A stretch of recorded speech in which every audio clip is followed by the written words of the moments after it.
আসসালামু আলাইকুম বন্ধুরা, আজকে আমি আপনাদেরকে যে স্টেশনটি দেখাচ্ছি এই স্টেশনটি হচ্ছে বাংলাদেশ রেলওয়ে ঢাকা চট্টগ্রাম দক্ষিণ পূর্বাঞ্চলের চিনকি আস্তানা এবং সীতাকুণ্ড স্টেশনের মধ্যবর্তী স্থানে অবস্থিত 12 স্টেশন।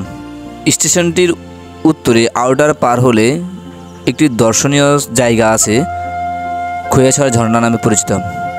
এই খোয়াছড়া ঝর্ণাতে প্রতিদিন অনেক পর্যটক ঘুরতে আসে ঝর্ণা উপভোগ করতে। স্টেশনের দক্ষিণ দিকে আউটার পার হলে আরেকটি ঝর্ণা আছে, ঝর্ণাটির নাম হচ্ছে নাপিত্তাছড়ি ঝর্ণা। এই নাপিত্তাছড়ি ঝর্ণাতেও অনেক মানুষ ঘুরতে আসে। তারপর স্টেশনের মাঝামাঝি স্টেশনের সামনেই আরও একটি ঝর্ণা আছে, এটার নাম হচ্ছে সোনাইছড়ি ঝর্ণা।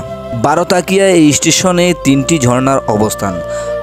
আর এই ঝর্ণাগুলো দেখতেই প্রতিদিন মানুষ দূর দূরান্ত থেকে ছুটে আসে এখানে ঝর্ণাতে আনন্দ উপভোগ করে। ঝর্ণাতে ঘুরতে আসা মানুষগুলো বাড়িতে যাওয়ার সময় এই স্টেশনে এসেই ভিড় করে, কিন্তু কোনো মেল ট্রেনের স্টপেজ না থাকার কারণে পর্যটকরা বাড়িতে যাতায়াতের অসুবিধা ভোগ করে। এতে করে রেলের উপার্জন ব্যাহত হচ্ছে এবং ঘুরতে আসা পর্যটক ও কর্মচারীরা ভোগান্তির সম্মুখীন হচ্ছে। যদি এখানে কমিউটার ট্রেনের স্টপেজ থাকতো, সাগরিকা অথবা কর্ণফুলী ট্রেনের স্টপেজ দেওয়া হতো, তাহলে এলাকাবাসীর পাশাপাশি ঘুরতে আসা পর্যটকরাও স্বাচ্ছন্দ্য বোধ করত।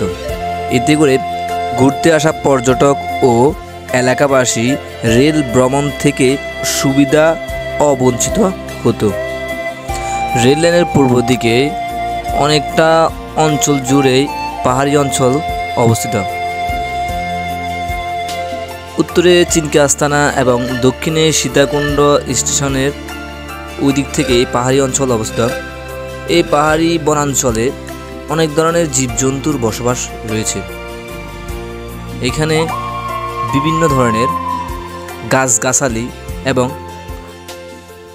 পাহাড়ের সৌন্দর্য বর্ধনে সরকারের পক্ষ থেকেও অনেক ধরনের পদক্ষেপ নেওয়া হয়েছে, যাতে করে পাহাড়ি অঞ্চলে পাহাড় কেটে কেউ ক্ষতিগ্রস্ত করতে না পারে, জীবজন্তু হত্যা না করতে পারে এবং পাহাড়ি অঞ্চলের গাছগুলো কেটে যেন কোনোভাবে নষ্ট না করতে পারে, সেই জন্য সরকার একটি সুন্দর পদক্ষেপ নিয়েছে।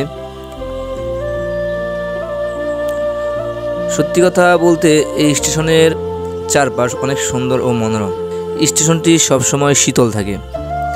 এই স্টেশনের চারদিকেই আসলে আপনি বুঝতে পারবেন প্রাকৃতিক কোলাহল, পাখির ডাক শোনা যায় এবং প্রাণীদের ছুটাছুটি চোখে পড়ার মতো। দূর দূরান্ত থেকে যারা ঝর্ণাতে ঘুরতে আসেন তারা দেখা গেছে চিরং, মেল অথবা অন্য ট্রেনের মাধ্যমে আসার চেষ্টা করেন। আপনারা দেখা গেছে সাগরিকা অথবা কর্ণফুলী ট্রেনে চিনকি আস্তানা অথবা সীতাকুণ্ড নেমে তারপর আবার হাইওয়ে রোড দিয়ে আসতে হয়। তো আমি আপনাদেরকে বলবো, যদি আপনারা কেউ ঝর্ণা দেখতে আসেন তাহলে অবশ্যই নাসিরাবাদ ময়মনসিংহ এক্সপ্রেস ওটাতে আসতে পারেন। শুধু এই ট্রেনটি এখানে দাঁড়ায়। সো এই ট্রেনে যদি আপনারা আসেন তাহলে অবশ্যই এই স্টেশনের সৌন্দর্য এবং এখানে এসে আপনি সবচেয়ে বেশি প্রাকৃতিক সৌন্দর্যটা উপভোগ করতে পারবেন। কেননা প্রাকৃতিক আনন্দটা হচ্ছে মানুষের সবচেয়ে সুন্দর আনন্দ।